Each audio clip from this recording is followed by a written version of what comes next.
Halo, selamat pagi, siang, sore, dan malam, kawan setara dimanapun kalian berada. Hari ini kita kembali lagi pada segmen kedua dari talk show YouTube Setara Institute yang akan membahas tentang tantangan dan ancaman kebebasan beragama dan berkeyakinan saat ini. Masih dengan narasumber kita yang luar biasa, Pak Ade Armando, dan juga rekan saya, Pak Coki.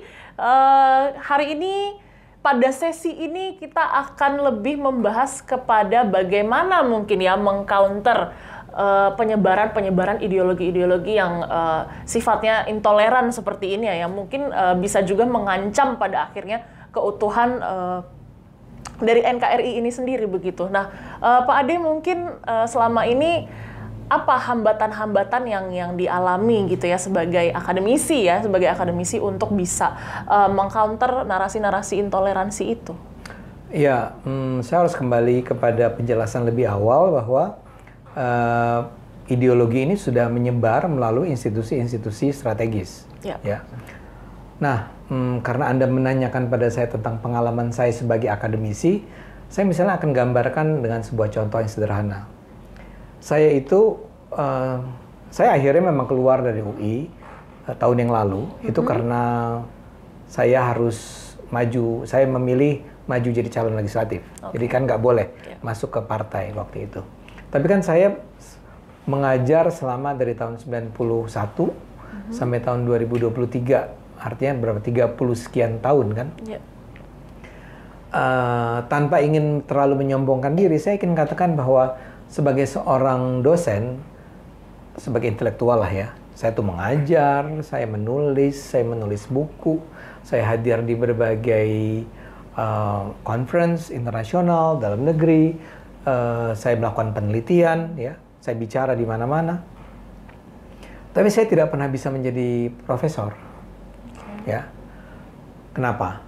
Karena para profesor Islamis di UI tidak mengizinkan saya. Jadi, tadi kan saya katakan tuh, sejak tahun 2000-an, 90-an bahkan ya, itu kan mereka meng-grooming ya, para intelektual di kampus, sehingga mereka menduduki posisi bukan hanya di BEM, ya, dan BEM itu selalu menang di UI itu, BEM kelompok-kelompok pro PKS itu, ya. Tapi juga dosen, juga di administraturnya, juga di guru besarnya. Kan gini, untuk menjadi guru besar, Anda harus mendapat persetujuan dari para guru besar sebelumnya, dari Dewan Guru Besar, agar ya memang saya setuju Coki menjadi guru besar. Kalau mereka nggak setuju, kita nggak dikasih kesempatan. Meskipun yang lainnya, all of the requirements itu udah terpenuhi. Yang tadi, makanya saya tadi bukannya boasting, tapi saya ingin mengatakan bahwa semua persyaratan itu saya punya.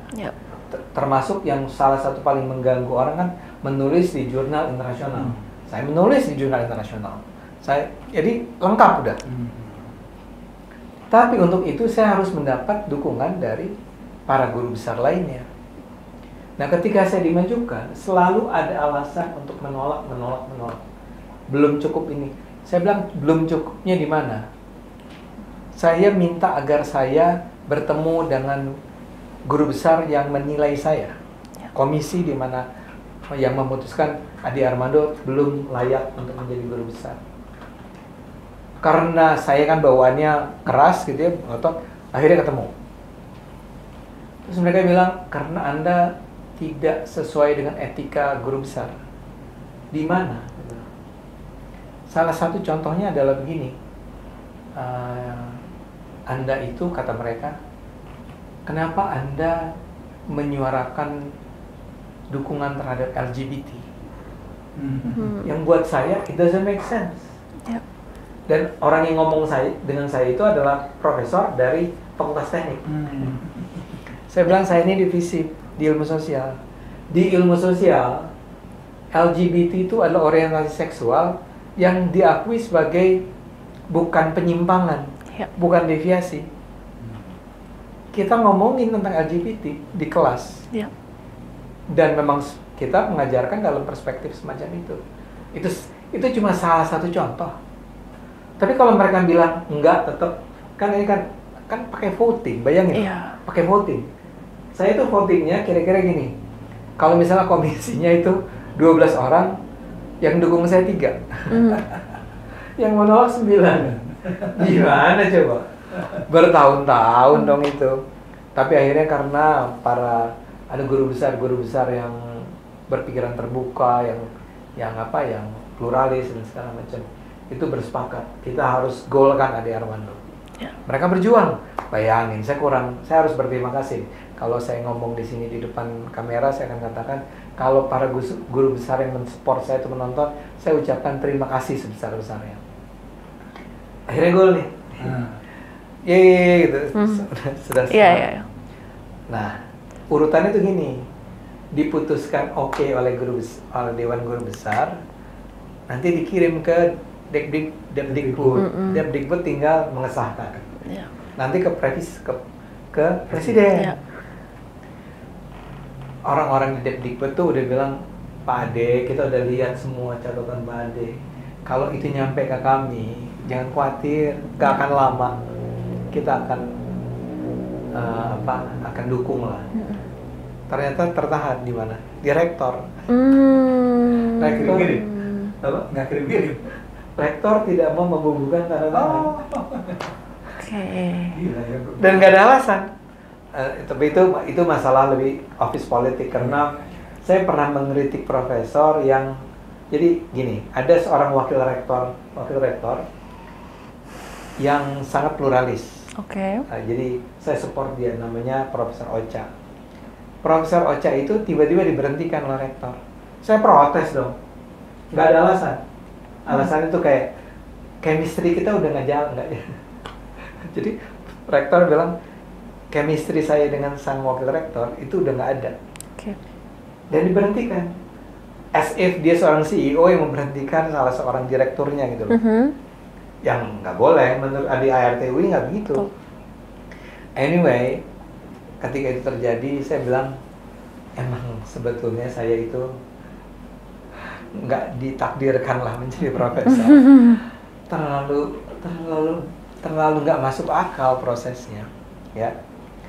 Tapi kebetulan karena saya emang kemudian menjadi tertarik untuk masuk ke politik.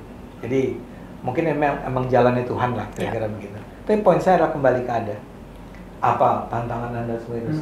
Ya bayangin, itu terjadi pada saya, di kampus saya.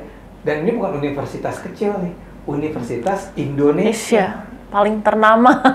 Ya. Kalau mau agak-agak nyombong, namanya juga Universitas Indonesia. Ya. Kan kalau UGM, nggak zaman. Ini udah tertua.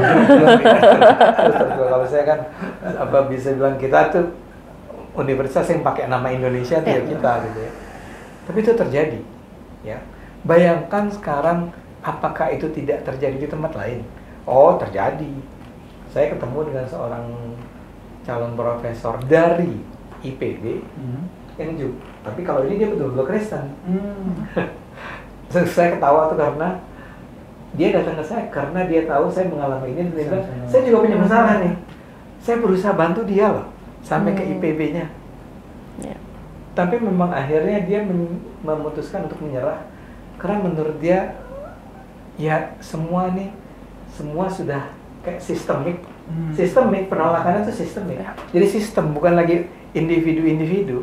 Tapi sistemnya emang nggak memberi ruang bagi orang-orang seperti dia, seperti saya, atau seperti siapapun yang dianggap bertentangan dengan kepentingan orang-orang yang ingin menegakkan Islamisme ini. Jadi dia tuh ada di mana-mana. Jadi jangan bayangkan ini cuma di kampus. Tadi saya katakan ada di BUMN juga, ada di kantor-kantor strategis juga. Ya, saya gambarkan BEM. BEM itu bayangkan dulu itu, mungkin sampai sekarang saya nggak tahu ya. BEM itu kan pemilihannya adalah pemilu raya ya. Jadi orang datang ke TPS untuk memilih. Kelompok-kelompok Islamis itu jauh lebih siap. Jadi saya nggak bicara tentang kelicikan ya. Saya bicara tentang bagaimana mereka well organized untuk meloloskan siapa yang bisa menjadi ketua BEM. Ya. Sehingga hampir di semua fakultas untuk waktu yang lama dikuasai oleh kelompok-kelompok Islamis itu. Yang nantinya akan yang relay punya afiliasi lah dengan PKS. Jadi mereka itu memang yang lagi-lagi kalau Anda tanya, ini kalaupun saya selalu mengulang-ulang kata PKS, kita nggak bicara cuma tentang PKS ya. Jadi maksud saya gini, orang-orang yang menolak saya menjadi profesor itu nggak mesti orang PKS, ya. Tapi apakah ada hubungan dengan PKS? Pasti. Tapi PKS-nya nggak berada di belakang ini semua untuk mengorganisir bla bla bla bla. Tapi mereka betul-betul percaya Ade Armando itu adalah orang yang membahayakan Islam, ya. Ya, saya misalnya bisa sebut satu contoh yang mungkin saya nggak tahu Anda tahu atau enggak. 2 tahun yang lalu di depan DPR, saya tuh dikeroyok sampai hampir mati. Sampai hampir mati yang menyebut itu siapa? Dokter saya. Dokter saya tuh melihat video saya dan saya bilang, Anda tuh beruntung. Karena dari cara mereka mengeroyok Anda, itu semangatnya adalah semangat mematikan. Maksudnya gini kira-kira. Kalau kita berantem nih, lawan tuh udah jatuh, saya tendang dulu, terus udah, mampus loh. Pergi dong. Ini pertama, nggak 1 lawan 1, nggak 2 lawan 1, tapi 20 lawan 1. Rame-rame. Ya, mungkin akhirnya yang ditangkapnya 10 sih. Rame-rame, dan ketika saya sebetulnya udah nggak berdaya lah ya, itu ditendangi, dipukuli terus. Untungnya nggak pakai benda tumpul, ya. Dipukuli terus, ditelanjangi, almost, ya. Jadi memang ingin menghabisi. Sekarang pertanyaan saya adalah kenapa? Ya karena mereka, menurut saya, kan saya hadir di pengadilan mereka kan, 10 orang itu diadili dan saya diundang sebagai saksi ya namanya. Dan saya mendengar ketika ditanya, para pemukul itu ketika ditanya, kenapa kamu memukul Ade Armando, kata hakim? Ya karena dia menodai agama. Simple. Yang jawab itu ya cuma 1-2 orang sih, karena memang nggak ditanya semua. Buat hakim, ya udah ini penjelasannya, bahwa mereka ini menghabisi saya. Alhamdulillah, syukurnya nggak terjadi, artinya saya nggak mati. Tapi mereka ingin menghabisi. Dan itu yang terjadi juga, bahwa saya mungkin ada lebih dari 15 kali saya diadukan ke polisi. Nah, hampir semua related sama serangan saya terhadap, kritik saya terhadap para pemuka agama seperti Rizik Syihab gitu loh, dan kawan-kawannya kan. Jadi mereka tidak akan memberi atau saya akan kaitkan juga, orang seperti Ahok memang nggak boleh menjadi gubernur. Apapun cara dilakukan, kalau perlu sampai membuat orang itu di penjara. Jadi saya mau kasih contoh-contoh saja tentang, kebetulan yang menyangkut saya juga, tapi juga mungkin orang-orang lain. Itu memang tidak akan pernah diberi ruang untuk bisa berkembang. Nah, jadi ini betul-betul bukan pekerjaan mudah untuk melakukannya. Cuman yang saya suka adalah belakangan ini saya semakin melihat ada semakin banyak nih orang-orang yang akhirnya merasa berani.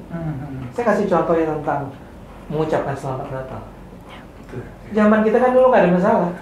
Zaman kita SMA nggak ada masalah. Kamu mungkin udah masuk di era dimana itu udah hidup ya? Iya, betul. Udah kenal kan? Iya. Nah, saya tanpa ingin mengatakan apa-apa tentang siapa saya ingin menunjukkan bahwa saya adalah orang yang setiap tahun bicara tentang ucapkan selamat Natal, ucapkan selamat Natal, ucapkan selamat Natal. Bukan kenapa-napa, karena saya ingin agar orang merasa bahwa Kristen itu adalah saudara kita.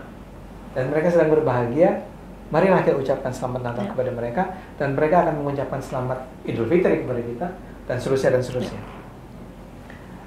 Nah, dulu setiap kali saya ngomong begitu dihajar habis. Kita ngomongnya di medsos kan. Mereka menghajar terus. Tapi makin lama saya melihat makin banyak orang, barangkali bukan karena saya, tapi karena orang merasa emang ya kita harus ngomong karena ini adalah kewajiban kita untuk saling menghargai sesama bangsa gitu ya.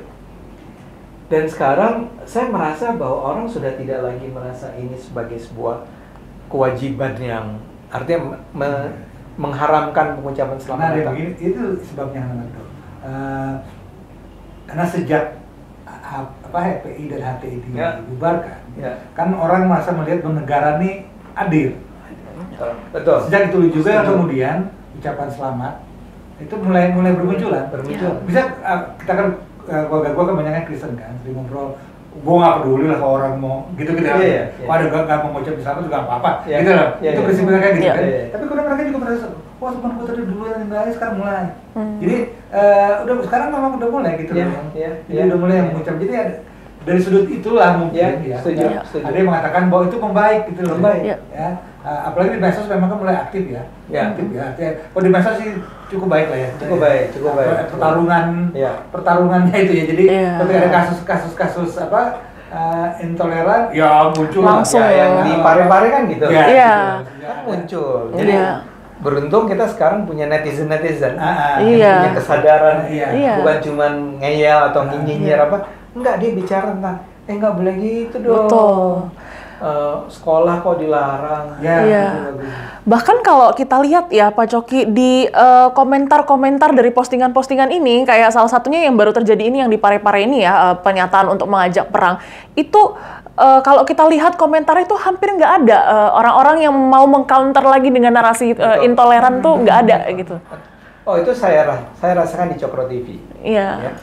Sekarang itu saya gambarkan dari dulu ya, ketika saya mulai ngomong semacam ini, kan kalau saya nggak tahu Anda pernah membaca nggak komentar-komentar di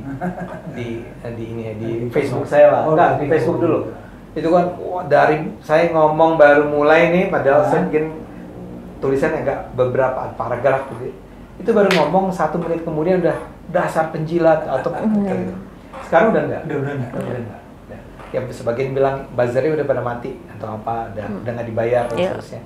Tapi saya percaya lebih mendalam dari itu, lebih substantif dari itu. Yaitu bahwa benar yang Anda bilang, orang tuh merasa sekarang ya ternyata negara hadir ya. Negara tuh memberi perlindungan kepada kita, membela kita ya.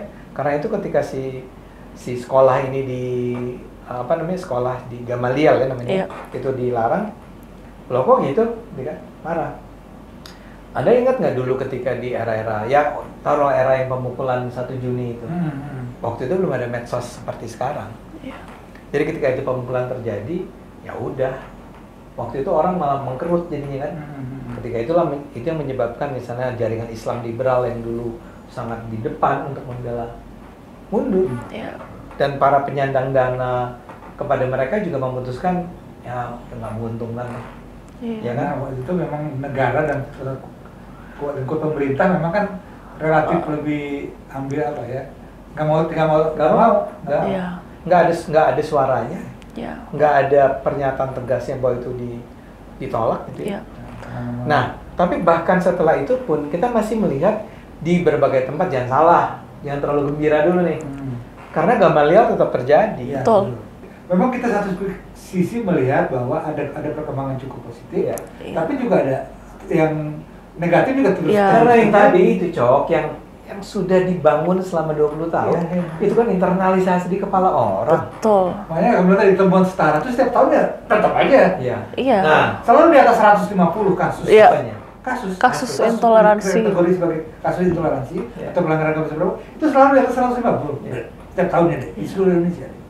Nggak turun, malah ya begini aja gitu loh.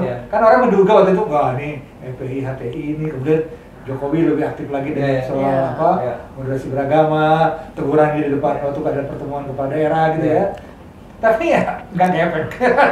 Betul. Nggak ngefek, itu aja nggak ngefek gitu. Nah, tapi ya kan kita juga harus bicara tentang jangan terlalu negatif terus. Saya mau bilang gini, but at the very same time, saya melihat bahwa saya menyebut setara deh, ya.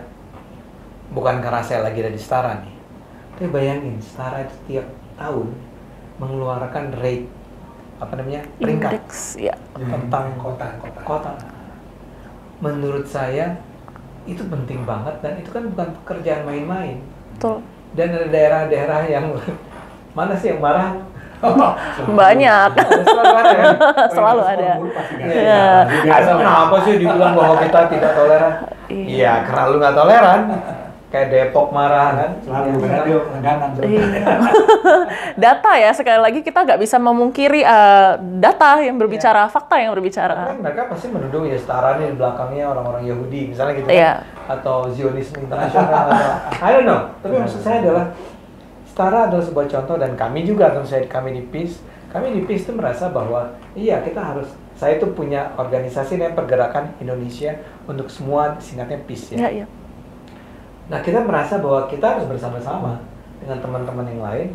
Kan ada Setara, ada Ma'arif ya. Iya. Ada banyak ya. Di daerah itu banyak. Di berbagai daerah. Nah, iya. Cuman kan ini nggak cukup terkoordinasi.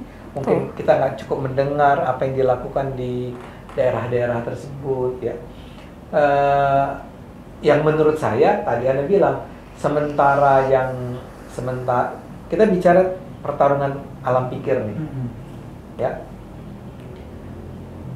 Ada kaum Islamis yang sudah selama 20 tahun dibangun, dan itu kita bicara dari kakeknya, dari bapaknya paling tidak sampai cucu, sampai anaknya, anak kecil itu.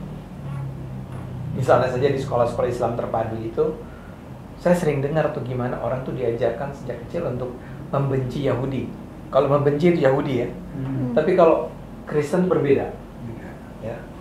Jadi Kristen tuh harusnya kita ajarkan, ada orang beragama Kristen itu ke gereja, mereka tuh Natal ya, mereka percaya pada Yesus, kita menyebutnya Nabi Isa misalnya gitu. Ini kan enggak, itu agama sesat, tapi kita hormati. Tapi kalau Yahudi, wah itu musuh.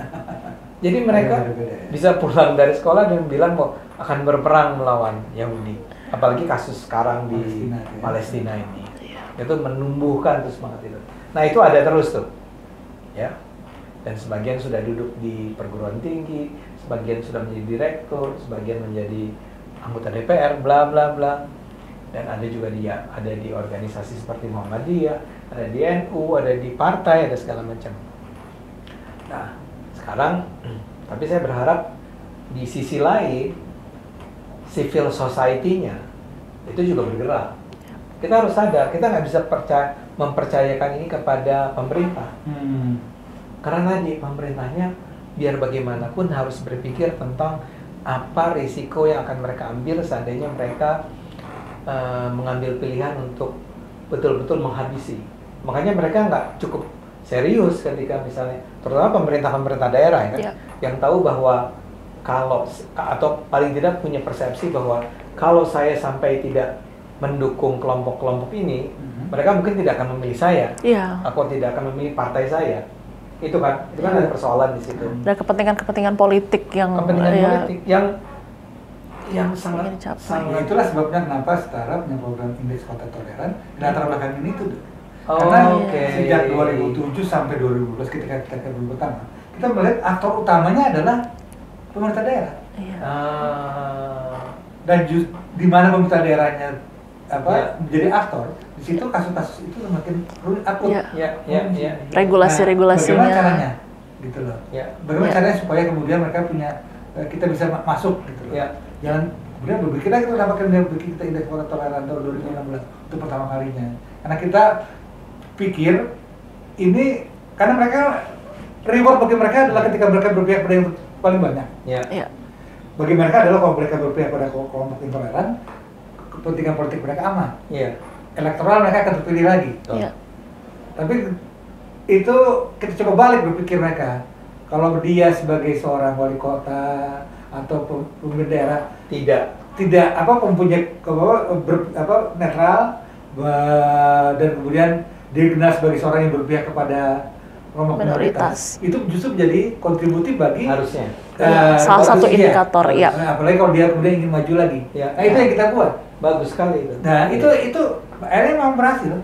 Apalagi dengan ketika kita dapat dukungan, bukan dukungan dana, tapi dukungan persetujuan dari itu kan kalau kita mau bikin proyek itu kan benar Kemendagri bisa interview, Kementerian Agama interview, ya kan? Lu jangan apa kuesioner waktu kita pertama kali kirim itu dicek dulu sama mereka. Iya. Ini kuesioner ini enggak gitu loh. Dan mereka juga tanya, ini disetujui nggak ya sama ini gitu loh. Kalau mereka sama Kementerian Dalam Negeri, Kementerian Agama, nggak mau ngisi mereka. Kuesioner yang kita kirim itu dulu. Kalau sekarang ada selalu rajin.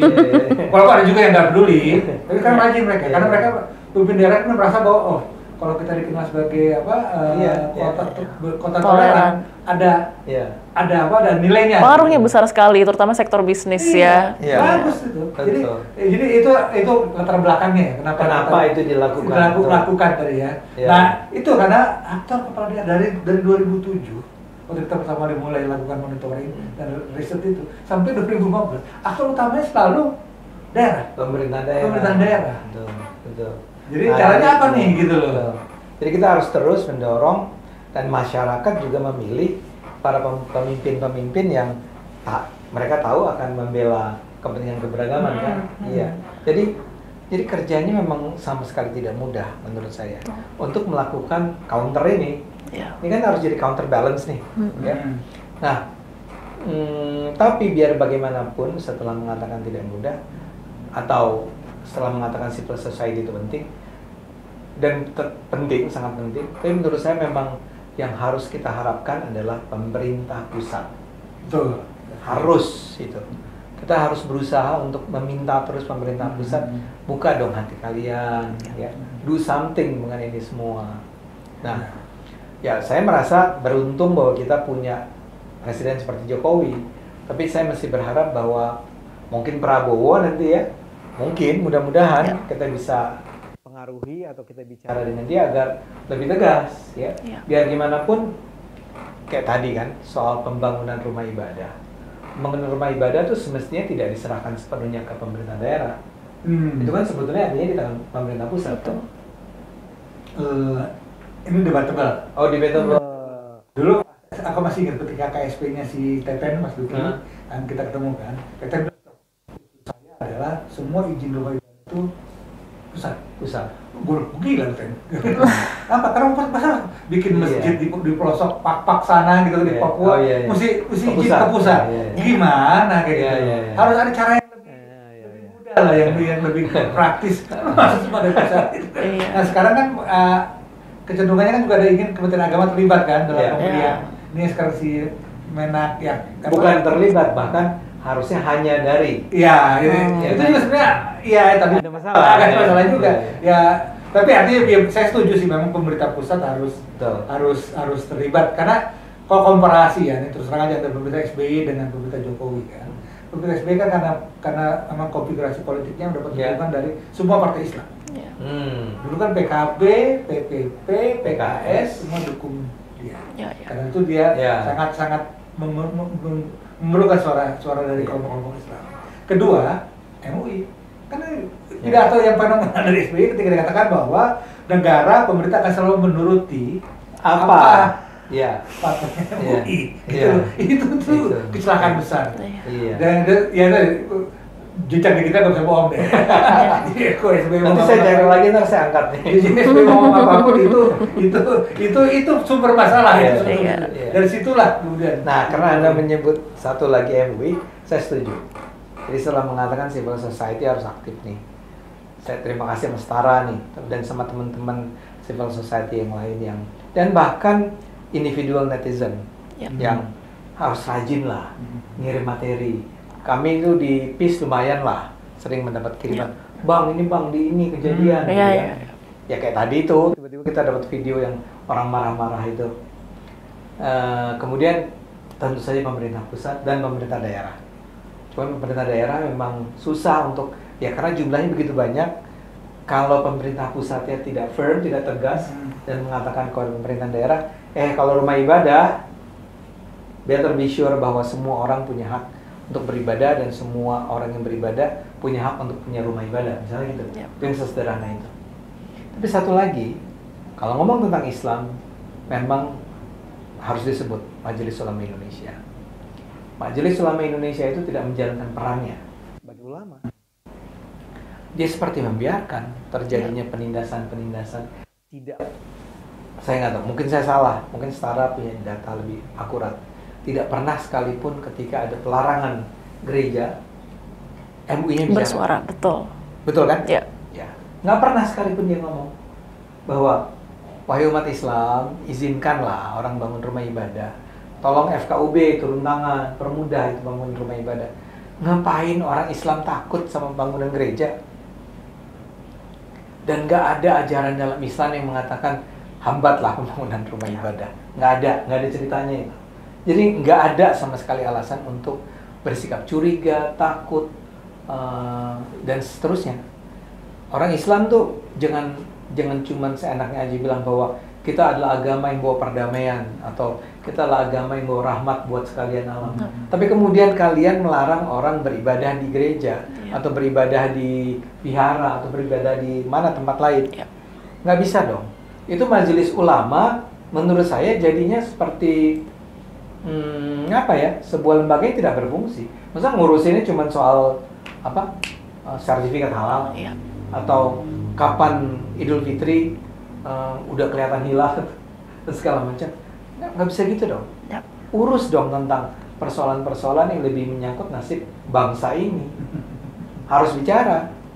Dan menurut saya kalau saya minta maaf nih, saya ngomongin di Setara ya. Saya tidak mau ke Setara nih. Setara sikapnya terhadap MUI saya nggak tahu. Tapi tadi sih udah jelas. Tadi kan udah bilang. Kritis. Makanya gue menarik deh. Gue pernah diundang loh rakernas MUI untuk bicara. Really? Betul. Dan ada piagamnya. Dan ngomong kan? Ngomong. Tapi gue bisa lihat ketika gue bilang jelasin kenapa misalnya ada konflik rumah ibadah. Karena memang ada faktor sosiologis, ada faktor politik, ada faktor macam-macam ya. Karena memang faktor satu adalah bahwa kalau Kristen ini kan denominasinya banyak. Sehingga kemudian setiap denominasi ingin punya rumah ibadah sendiri. Ini problem memang. Ya. Beda dengan Islam. Islam kan apapun aliran lo gitu ya. Tapi lo bisa beribadah di masjid. Ya. Nah, kalau Kristen enggak memang. Nah, itu 500-an deh denominasi Kristen. So setiap daerah pengen punya gereja. Nah, itu buat mereka tuh aneh gitu loh ya. Tapi kalau gue jelasin bahwa di daerah non Muslim yang Kristen ada juga ada gangguan pada kelompok Muslim yang ingin mendirikan gereja, mereka senang. Oh, ternyata bukan kita aja yang intoleran. Mereka juga intoleran gitu. Ini senang tuh. Kemudian kedua, ketika boleh katakan bahwa ada faktor-faktornya bukan hanya semata-mata tafsir agama, tapi juga ada kepentingan bisnis. Mereka juga, oh iya, jadi berarti kita nggak bisnis tuh apa? Karena memang ada banyak tuh kejadian di mana kasus-kasus bahwa tanah di mana akan dijadikan tempat rumah ibadah itu memang inceran. Inceran karena memang di daerah-daerah yang ini, daerah-daerah yang memang bisnis. Jadi biasanya kadang-kadang ada yang inceran buat diriin supermarket, ya kan, atau pertokoan, bener, banyak sebetulnya. Atau tapi kan pertarungan di antar sesama denominasi juga. Ada, karena dominasi itu ingin ngincar juga tempat itu. Jadi memang nggak sesimpel bahwa ini kan ada satu kelompok radikal, kelompok intoleran, yang Islamis, yang anti pada non Muslim, kemudian nggak boleh kompleks gitu loh. Saya mau bilang, barangkali saya terlalu sederhana. Tapi saya mau bilang bahwa Majelis Ulama Indonesia itu harus punya sikap yang tegas. Ya taruhlah, pelajarilah kenapa kasus itu sampai terjadi. Kalau Anda menemukan kalau MUI menemukan bahwa di situ ternyata adalah sebuah tanah yang diperebutkan oleh dua denominasi, ya udah sampaikan itu bahwa kita nggak bisa apa-apa nih, ini kalian sama kalian juga nih. Tapi kan kamu harus punya sikap kayak sekarang nih, pare-pare. Kamu harus punya sikap dong. MUI harus ngomong bahwa tolong sekolah itu diizinkan untuk didirikan. Kita tuh tidak anti pada sekolah-sekolah Kristen dari dulu, berpuluh tahun, misalnya gitu.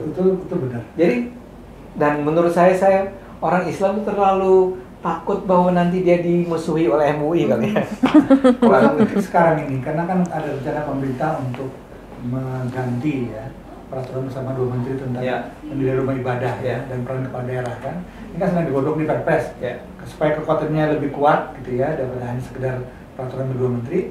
Tapi yang jadi perdebatan adalah salah satunya kan soal ini nih yang masih tuh dukungan tanda tangan tuh 60 berapa gue lupa tuh 60 90 ya. kelompok-kelompok agama yang lain sudah setuju supaya itu dihapuskan, termasuk juga Nahdlatul Ulama dan Muhammadiyah setuju untuk itu dihilangkan. Tapi MUI yang ngotot. Dan akhirnya ya kalau MUI yang ngomong tetap sudah, akhirnya tidak berubah.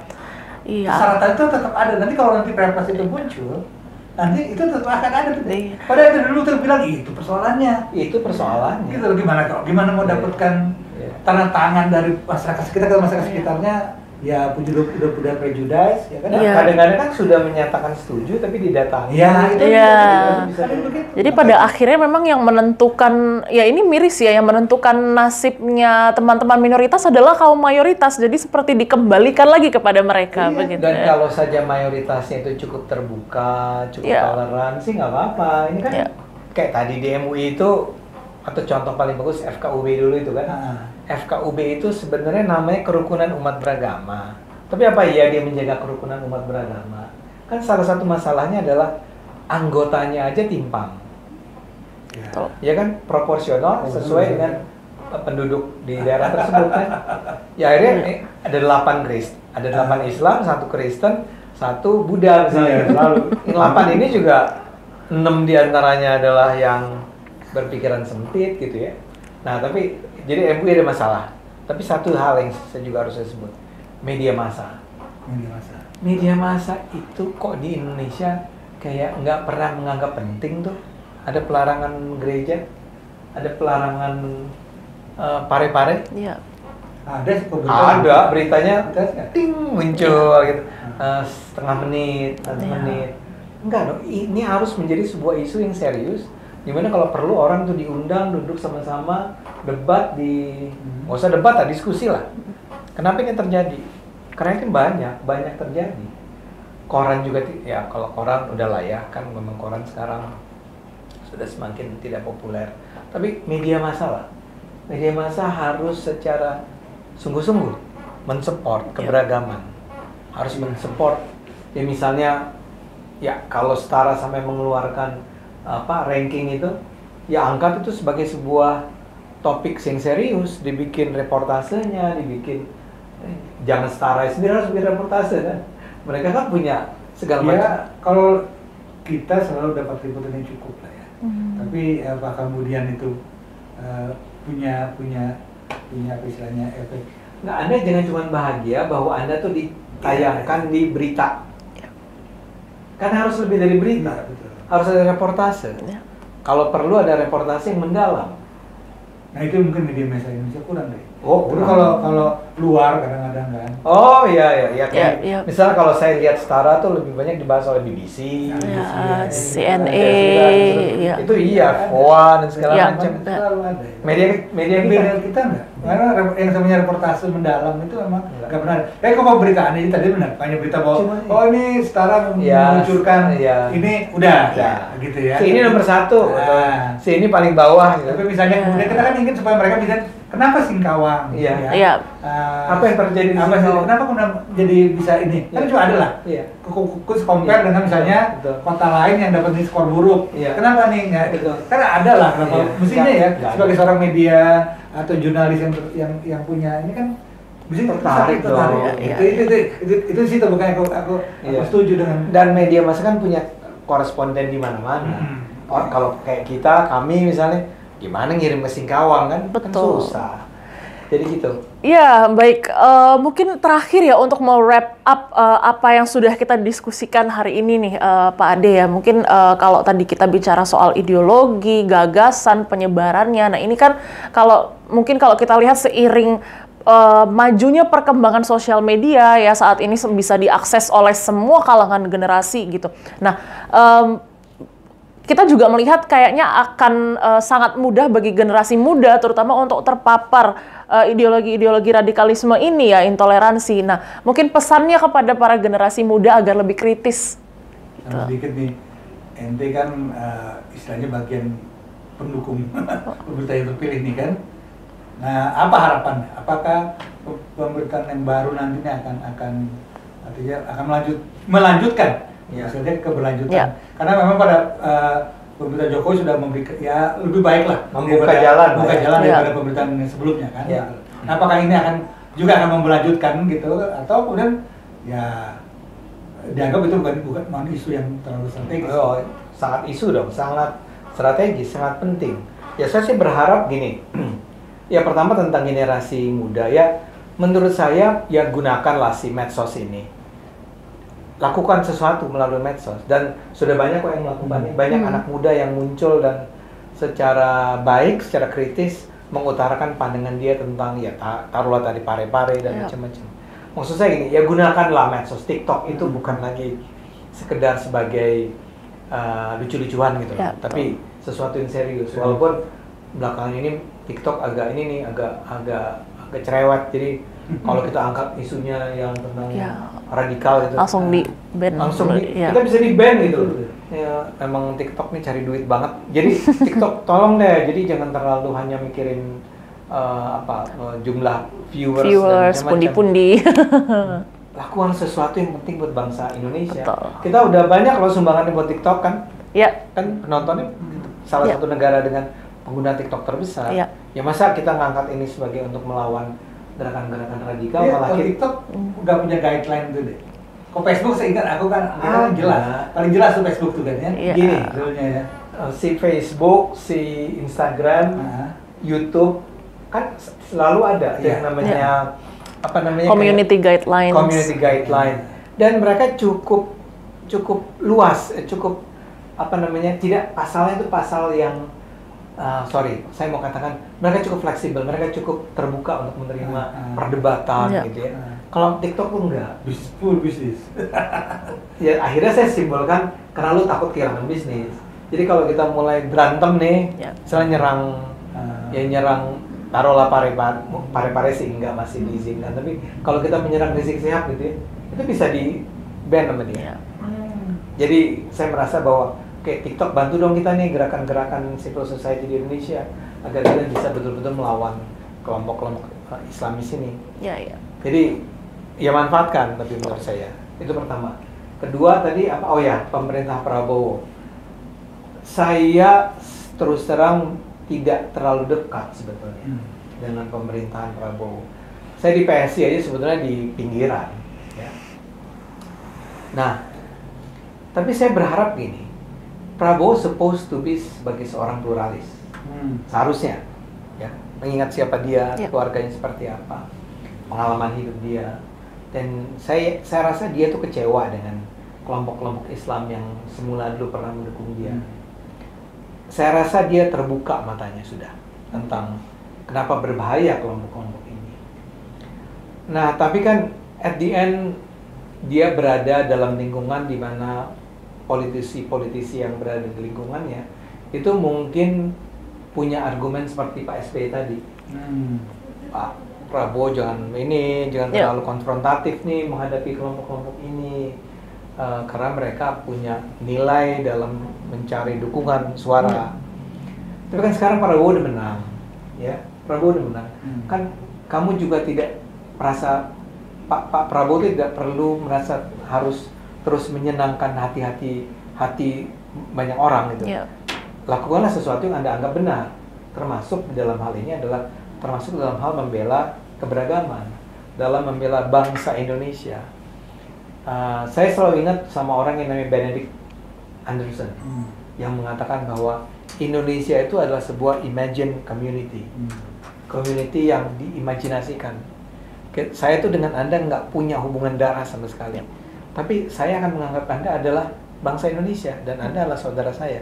Nah, bisa nggak imajinasi ini kita pertahankan terus, ya? Nah, Pak Prabowo saya berharap adalah menjadi orang yang mempertahankan imajinasi itu. Saya dengan Anda yang juga tidak punya hubungan darah, agamanya beda, suku etiknya beda, tapi saya akan menganggap Bonar Tigor Nai Pospos selalu sebagai saudara saya. Nah, ini perlu ada dukungan dari negara. Nah, Pak Prabowo harus menjadi orang terdepan untuk menyuarakan ini semua, terus-menerus menyuarakannya. Nggak harus dengan konfrontatif. FPI-nya udah bubar kok Pak, ya, HTI-nya udah bubar kok. Ini kan tinggal bicara dengan orang-orang yang tadi saya bilang, orang-orang di bawah yang selama berpuluh tahun sudah diajari untuk membenci non-muslim, menganggap non-muslim itu bukan saudara, yang meninggalkan imajinasi tentang imagine community itu. Ya. Menurut saya dia harus jadi panglima di situ. Saya tapi hanya bisa berharap nih, Coki. Saya tidak punya akses untuk mempengaruhi dia, itu nggak ada. Barangkali justru acara-acara semacam ini bisa digunakan untuk menyampaikan hal ini kepada Pak Prabowo. Dan mungkin tes pertama itu dimulai dengan siapa yang akan dia pilih menjadi Menteri Agama dan Menteri Pendidikan. Iya.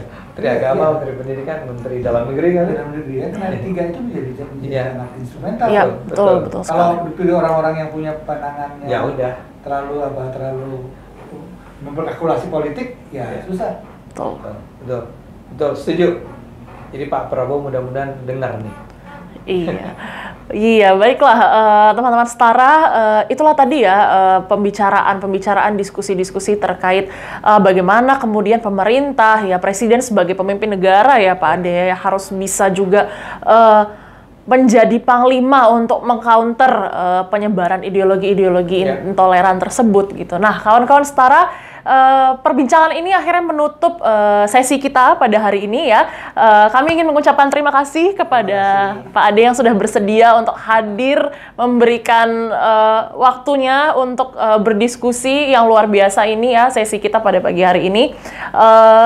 Teman-teman Setara, saksikan terus, jangan lupa rangkaian talk show Setara yang lainnya yang mendatang pastinya dengan narasumber-narasumber yang luar biasa.